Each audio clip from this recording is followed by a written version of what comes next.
Thomas.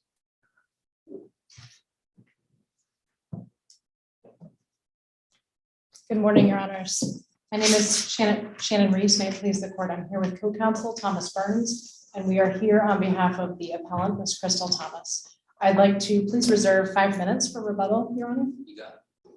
Your Honors, we are here today because every party is entitled to a fair and impartial jury to decide their case. When choosing a jury, the Florida Supreme Court has stated that lawyers are entitled to receive truthful and complete responses from potential jurors during voir dire. It is the duty of the juror to make full and truthful answers, neither falsely stating nor concealing any material matter. Your Honors, in this case, it was discovered that juror WP, who ended up as the foreman of Ms. Thomas's jury and was an attorney in the employment area, concealed the fact that he also practiced in the area of workplace torts and that he represented clients in the hospitality industry. Now, given the nature of our case, Your Honors, that Ms. Thomas was bringing a negligence claim against a hotel after she slipped and fell on a freshly waxed floor, this information was highly relevant and material to Ms. Thomas's ability to choose a fair and an impartial jury. After a defense verdict was returned, Ms. Thomas asked for a juror interview. She attached the firm website of WP, which provided reasonable grounds to believe that WP did in fact practice workplace torts and represent clients in the hospitality. Why didn't she bring this up during the trial? Because didn't she discover the information after the jury had been impaneled and before the trial began? Couldn't she Partially, Your Honor. strike the panel? Well, Your Honor, there was no discovery that there was representation in the hospitality field, and this case was brought against a hotel. So there is indication that after the jury was impaneled, but before the first witness was called, that there was discussion that WP did engage in workplace torts, and I believe that was based on the bar profile. And then the trial began, and we have the trial, but it wasn't until But at after. that point, your trial counsel agreed, if I read this record correctly, that he would be satisfied with whether or not to serve a curative or cautionary instruction. Am I correct? Your Honor, there was discussion at that point that he had planned, that the trial counsel for Ms. Thomas had planned on a jury instruction, and that there's nothing in the record to indicate that that ever occurred. However, I think it's really important to note that it wasn't until after the verdict was returned that counsel learned that WP, the juror that ended up as the foreman, also represented clients in the hospitality industry. So it was these things all. Did you represent any of the hotel owners or operators that were involved in this scam? Well, we don't know, Your Honor. We'd like to ask him that question. That's why we're Did they ask requesting any of it. those questions during voir dire? Your Honor, let's take a look at what questions were asked. That specific question was not asked. However, it was not revealed that he in fact represented clients in the hospitality industry. What was revealed by juror WP is simply that he was an employment attorney and he was a defense attorney. Wasn't it So- then incumbent upon trial counsel at that point to peel that onion back? Well, It Your seems Honor- like the whole, I'm just be candid to cut to the chase. It seems like the tenor of you all's argument is that having raised the issue that he is a defense lawyer, it was incumbent upon him, the veneery person, to fully divulge and have a confessional about all of the nature of his practice and all the clients that he's, every verdict that he's ever had or what have you, rather than it's incumbent upon the attorney to ask, hey, what kind of, you say you do employment defense, what does that mean? What does your practice include? What kind of clients do you have? Those are that's the interchange that happens in voir dire day in and day out, and that didn't happen. Well, Your Honor, I think it's important to keep in mind that I believe there were 5 hours of questioning of these potential jurors, okay? And so these conversations were taking place. It's impossible to ask every single juror every single question, depending on the context. I understand, but we both know you pick a lawyer on a jury, that's a little bit of a unique take on jury pick. I'm not lauding it, not denigrating, I'm just saying, recognizing that's a little bit of a unique pick. When you allow a lawyer on a panel, you know that this is an employment defense lawyer. doesn't that just merit a little extra attention in voir dire? I get what you're saying. I mean, lawyers always, they've got the trial judge beating down on them to keep things moving and get this going, but my goodness, if it's a lawyer they're putting on, they're an incumbent defense attorney, I mean, doesn't that just kind of raise the red flags that, hey, this is somebody you need to be asking some questions about? Well, and I think we did, Your Honor. We did certainly ask questions. So let's take a look at the questions that were asked. Just flip to this part of my outline. So the question on page 961 of the record was a very general question. I believe juror WP had raised his hand when there was a question about whether anybody on the panel was a skeptic. So the question was, okay, so you label yourself a skeptic. Tell me more about that, please. So it's an open-ended question. Tell me about this. Juror WP then discloses that he's an attorney in the employment area. And then the more specific question asked is, in light of that natural skepticism and your background, do you think that's going to have an effect on your ability to give my client a fair shot? And he answers no, but he never says, and by the way, I also represent clients in the hospitality industry. Couldn't your trial lawyer have said you represent hotels? And I mean, hotels employ lots of people. Well, in that scenario, you would have had to ask, many different questions. So, Well, again, he got asked a yes or no question, and he answered. He gave you the answer that the question was set up to ask. And now what you're saying is, well, but he should have done more. And I think the issue that this boils down to is who should have done more here. Should the lawyer have unpacked that a little bit more, or should it fall upon the veneering person to, I don't know, to what should he have done? And I think Your Honor's question goes directly to this prong of due diligence. So there's the three prongs that we're looking at with the De La Rosa case. This goes directly to that prong. And Your Honors, in Roberts versus Tejada, the Florida Supreme Court has said that the explanations by the judge and counsel need to have reasonably been understood by this juror to encompass the undisclosed information. So number one, we have an attorney. He knows what this process is all about. He knows that this is a trial Maybe that's federal litigation where the judge does all the work here for you. Well, Your Honor, And this was explained to these potential jurors right at the outset. This was explained by Judge Thomas. This is a slip and fall case. So they knew what this case was about. Okay, this attorney sitting on this as a potential juror, he knew what this case was about. There are additional things that the judge explained, which, probably, let's see. The judge said at page 955, at this point, the purpose of the questioning is to determine whether or not anything in your background or your experience makes you not able to serve as a juror for a trial in this particular matter. Well, so at the end of it, we have the sort of tension between whose job was it? Should he peel the onion? Should WP have disclosed his client book in every case he'd ever handled? And then, you've got a lawyer, and you had peremptory challenges, they weren't exercised. So now the question is, did the trial judge do something that no other reasonable trial judge would have done when confronted with your client's motion that didn't comply with the rule for a juror interview? It's not sworn. It doesn't identify the juror's name and address. And against the backdrop of who does it fall on to elucidate every tidbit of this juror's background that would be relevant, ultimately what you're asking us to do, I believe, is hold that this trial judge did something that no other reasonable trial judge would do. So help me out with both parts of that. The first being the part that we've already covered quite a bit, which is whose job was it? And the second, the trial judge is confronted with a deficient motion.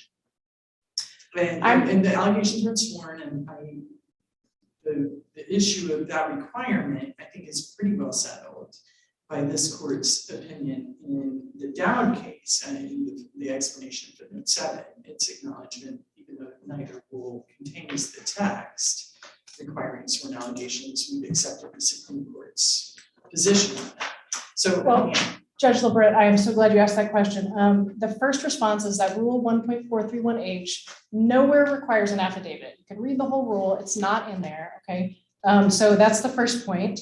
The second point is that in the present case, what would an affidavit have added? So we have a printed out website of this attorney's law firm, and it says what he does. So what would an affidavit have added in this case? It would have simply been an affidavit Well, saying, we we don't pulled the know. website, here We it don't know is. what workplace torts are either. I mean, workplace torts could be sexual harassment, they could be lots of things.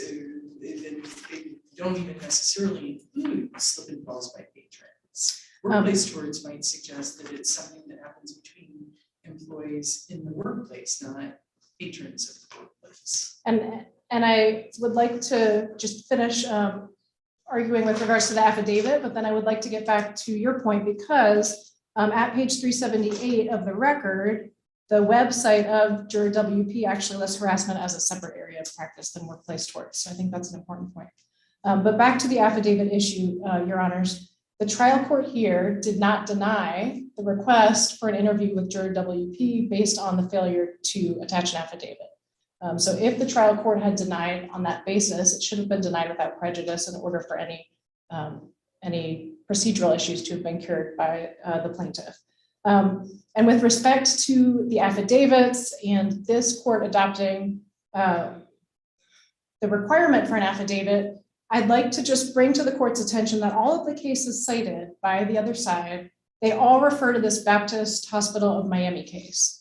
Every single case refers to it. This case did not deal with a concealment. This case dealt with a jury that heard a case, they rendered a decision, they're walking out of the court and they see the attorney and they say, hey, just wanted to let you know, we felt really bad for this brain damaged child and we just felt bad and that's why we rendered a verdict for the plaintiff. And so in order to bring this to the court's attention, the attorney had to file an affidavit. He had to say, this is what these jurors told me. And so he did. And if you look at the actual language in that Baptist Hospital of Miami case at 579 Southern 2nd, 97, it states, we hold that an inquiry is never permissible unless the moving party has made sworn factual allegations that, if true, would require a trial court to order a new trial using the standard adopted in Hamilton. That language is then removed when it's cited by the other courts. However, it's important because the Hamilton case has to do not with what we're dealing with here, not with a concealment by a juror when he's picked to be on the panel, but it has to do with the second type of case, which is you've had the trial, there's been some juror misconduct, and you're bringing that to the court's attention. So it's our position, Your Honor, that that affidavit requirement was specifically intended to be used in those types of cases, not here with the juror concealment case. You haven't mentioned DB. I'm sorry, I don't think you mentioned DB. I have not mentioned DB yet, but I'm glad you Your asked case that. does not rise and fall on the fact that DB was stricken for cause. Your Honor, I don't think it rises and falls on that. However, I do think it is an important fact, and I'm glad you brought it up because here, DB, another attorney who is sitting in the veneer, he thought that the questions posed by the judge, by the attorneys, called for him to disclose that he did personal injury defense. So here on page 957 of the record, DB, another attorney who does end up getting struck for cause by the judge, says when asked thoughts on claims and insurance, that he does not really do personal injury defense anymore, he does business litigation now. And I think that's important because what the court looks at when determining these three prongs under De La Rosa is what would this particular juror reasonably have understood was being asked of him. And the courts do look at what the other jurors do. So we can look at the fact that DB, hearing the same questions that juror WP was hearing, thought that that was important and that was relevant for him to disclose. So you're relying on that episode to suggest that WP concealed. Well, Your Honor, the concealment doesn't have to Was be not intentional. coming when he should have been. But are you also relying on that DB episode as for the fact that this was material? Because, or am I comparing apples to oranges? Was the striking of DB something different than what you thought that he should be stricken for? Or was it the same thing, which is slip and fall experience, suggesting if the potential lies in favor of slip and fall defendants? Well, I think what I was suggesting is that by looking at the fact that this other attorney thought that that was something that he needed to disclose is just another piece of the puzzle in showing your honors that juror WP also should have realized by all these different questions that he too should have disclosed this information. I guess I'm saying, is it in question at all? Is it a matter for debate? Are we to presume that it was necessary and material enough it was necessary and material enough to justify striking DB, yeah. Or was it? It was, DB, didn't DB actually suggest in his answers some potential bias? Oh, I see what you're saying, Your Honor. Just the Correct. simple- That wasn't the simple fact only that- reason that DB was struck, if that's So what you're why, getting at. so I guess my point that I'm backing into, sorry to think of it in such a tortured fashion, just because should we consider it as a matter of debate or a closed question that just because WP did work in the field of slip and fall or workplace tort defense, that do we need to make that leap to say, well, he should have been stricken? I don't think you have to. I don't. Please answer Judge Atkinson's question, just let you come right up in 5 minutes. Oh, thank you, Your Honor. I don't think we have to make that leap. And the reason is because when we're looking at the 3 prongs under De La Rosa, the court specifically states that the question with regards to materiality is, would Ms. Thomas's attorney at trial have used a peremptory challenge if he had known this information? And so we don't have to meet the higher standard of a challenge for cause. Your Honor.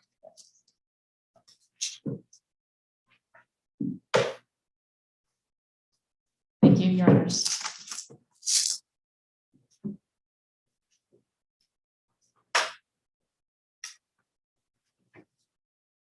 Good morning, Hinda Klein here on behalf of the appellee. As the court has already noted, the standard of review in this case is abuse of discretion. And I don't think on this record, the panel can find that there was such an abuse here, because certainly the judge acted reasonably in denying the motion for a juror interview. With respect to the Baptist case and the argument about the affidavit, first of all, our response doesn't rest necessarily in the absence of an affidavit, but I would point out that in this case, the Baptist case hasn't been cited, and this hasn't been argued in any of the appellant's briefs, the initial or the reply brief. With respect to the court's questions on DB, I don't think that one can make the leap that because DB was challenged for cause, that WP somehow had WP disclosed something would likewise have been either challenged for cause or the subject of a peremptory challenge. DB's situation was entirely different because DB disclosed that he had at some point in time practiced personal injury defense, that he didn't much like claims for future medical expenses, and that he did have some antipathy against both plaintiffs and defense lawyers. Certainly that's different than WP, which the court clearly understands. We don't even know if he was engaged in any kind of personal injury. The court, If we decide that it was concealment, whose burden is it to establish that a peremptory challenge would be made? it would be the plaintiff's burden. Absolutely, it would be the plaintiff's burden in this case. And since the court has asked, I think, with respect to the argument that the affidavit is neither here nor there, the affidavit would have attested to that because only the plaintiff has the personal knowledge and can attest that had I known this, I would have exercised a peremptory challenge and it would have resulted in X, Y, and Z. Having failed to inquire further, I submit that really on this record, the trial judge did not abuse her discretion. And if the court has no further questions, I would simply request that the court affirm the judgment in this case. Thank you. Thank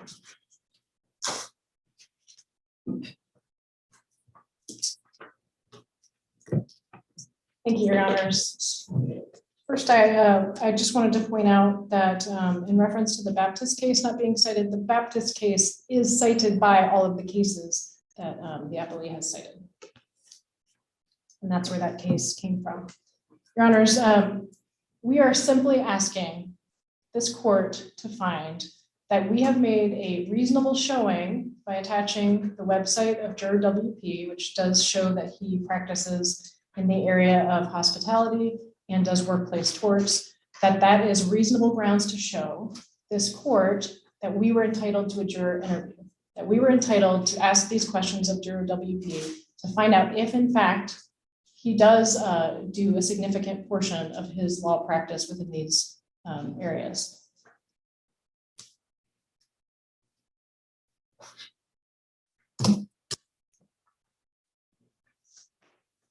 Your Honors, just to close out, I do want to just read a few other portions of the record, in addition to the ones that I've already read. Page 951 of the record, the court says, before we go too far, I just want to make sure you understand the purpose of this questioning is to determine whether or not your feelings about a particular issue will impact your ability to serve as a juror in the trial. On page 955, the court again says, at this point, the purpose of the questioning is to determine whether or not anything in your background or experience make you not able to serve as a juror. Again, the court references background and experience and whether or not those experiences in your background would impact your ability to serve as a fair and impartial juror in this case, if you are selected. Later on in the questioning, Your Honors, at page 978 of the record, there's a question with regards to the hospitality industry. Anyone here in the hospitality industry? Again, at page 980 of the record, anybody else have any experience in the hospitality industry? Hotels, question mark. Your Honors, it is Ms. Thomas's position that an adequate showing has been made that she is entitled to interview this juror to find out if in fact he does do significant practice in this area of law. And so we would ask this court to find that the lower court abused its discretion when it denied Ms. Thomas the opportunity to do so. Thank you.